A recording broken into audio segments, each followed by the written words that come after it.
everybody, Lance Castle here. I just finished my run at the main event constructed tournament here at DLC Milwaukee. We were lucky to secure tickets and I decided to play in the main event as a competitor. I haven't played a competitor event since last year in I guess DLC Chicago, and then even before that I was able to play in the LCQs for Continental, so it's been a long time since I was able to play in an official event.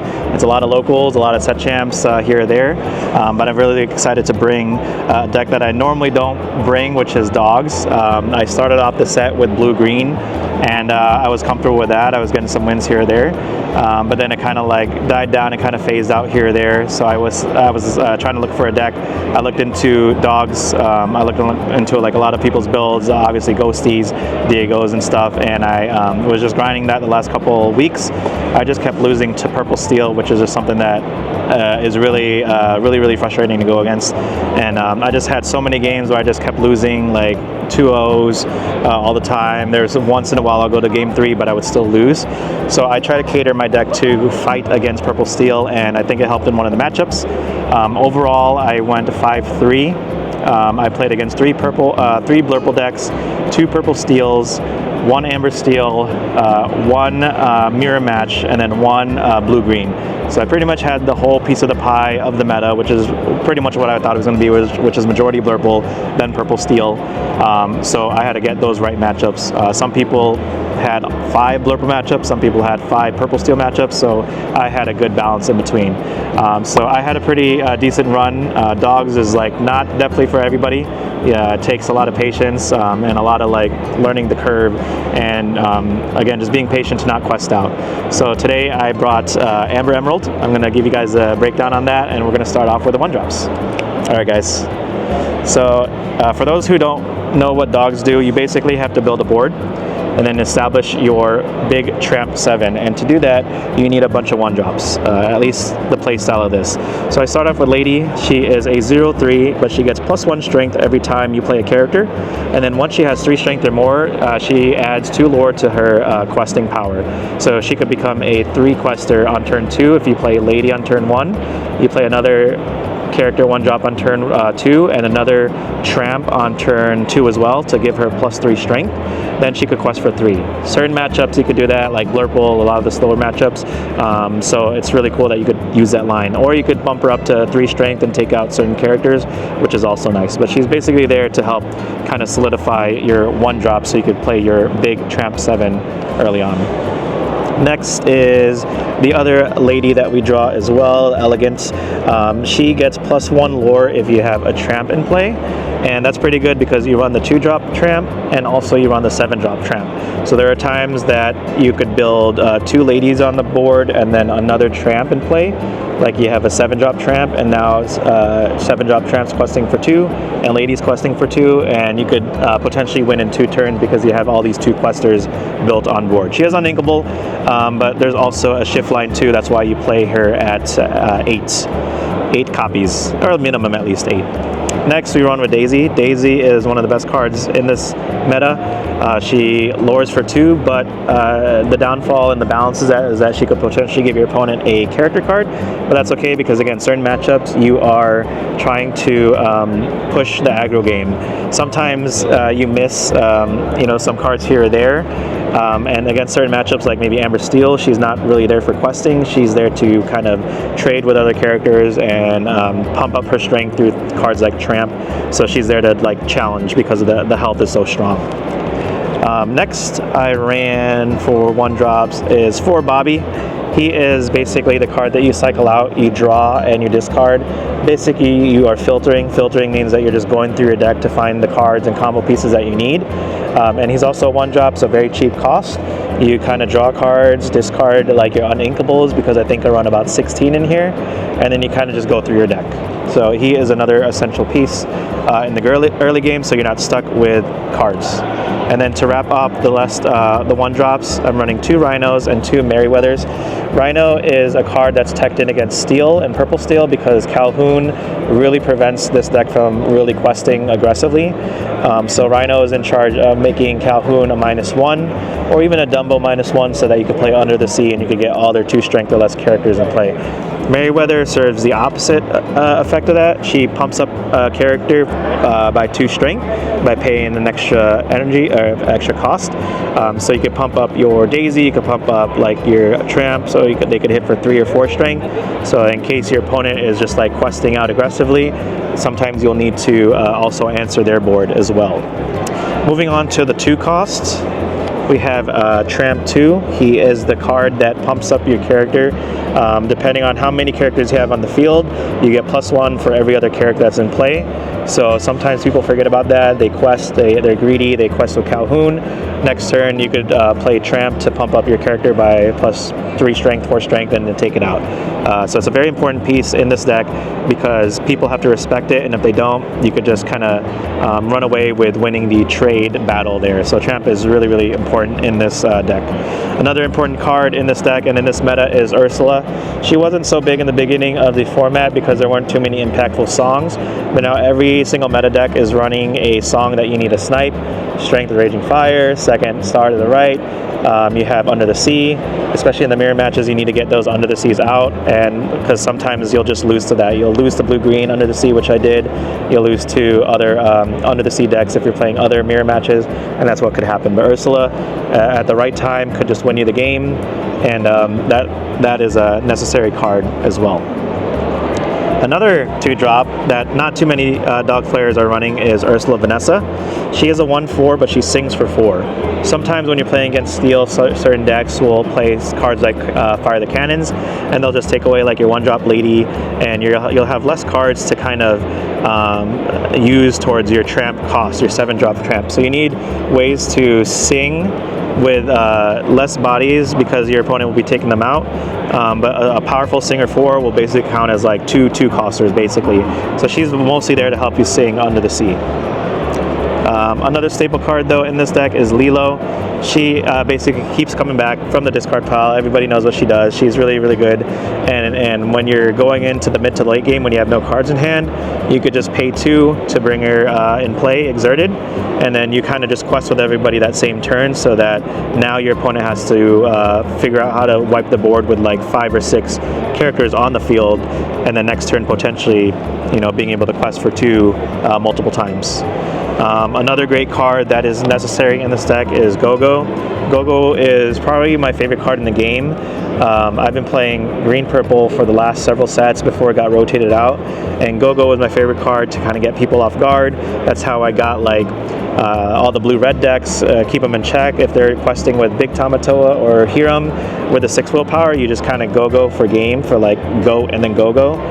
So here there are some big bodies too as well, especially Steel decks. If they're going to leave like 6 health or 8 health characters out in the field, or even Elephant out, you could kind of win that match too. So a lot of the good players will have to play around this and respect it too, and sometimes you just can't avoid it. So there were games where I won Go-Go by getting 3-4 lore out of this, and she's evasive. Another spicy card that most people don't run too as well is Clawhauser, mostly because I run a special tech card that is specifically for purple steel. You'll notice that it is a Singer 4 and also a bodyguard, great for different scenarios. Clawhauser is a bodyguard in case you're not able to get like maybe your Tramp 7 and you have a bunch of like 2 questers. Sometimes you want to go aggro out, so sometimes you just want to turn cards sideways, and Clawhauser is a great way to kind of protect yourselves from the purple decks that have only 3 strength. Now they have to find a way to pump up their characters, or they have to run 2 3-strength characters to take it out, and Clawhauser is just like that annoying card. Also, the Singer 4 is also relevant because also Singer 4 with Ursula and Clawhauser, they could sing Under the Sea. But also another card which I'll talk about in like a little bit, but he comes up clutch. Him plus Ursula Vanessa really catches people off guard. Then I run 2 Prince Philip. Ward is so good in this deck. If you top deck this and your opponent can't take out your board, plus you have Prince Philip, then you're just going to win the game. And there are certain ways to also cheese them with Prince Philip. They have to challenge him because there's no way around Ward except for like B King and stuff like that. Then you could just go them for like 3 or 4 if they have damage built up. So it's another really good card that I think is necessary because he could also help sing cards like Under the Sea. I did go for the Chronicon build. Like, even though Chronicon can be played around with, so there's certain times where it really can't, and it also punishes players for making the wrong decision. It could also punish you for making the wrong decision, but sometimes you could even use it on your own characters. Like, if you have a dead hand, you could bounce back your Bobby so that you could replay it again and pitch the uninkable count. So there's a lot of cool like little tricks you could do with Emerald Chronicon, but it forces your opponent to play kind of awkwardly too. Sometimes maybe they didn't want to turn the card sideways, but then they have to, because then they know it's going to get bounced back when they challenge and banish one of my characters. So Chronicon is still really good. I think that is a good way to build this deck. Onto the spice. So most people, not that I know of, play Lost in the Woods, and this was my MVP for the weekend. It was specifically for purple steel, and what it does is basically when you play this, all opposing characters get -2 strength until the start of your next turn.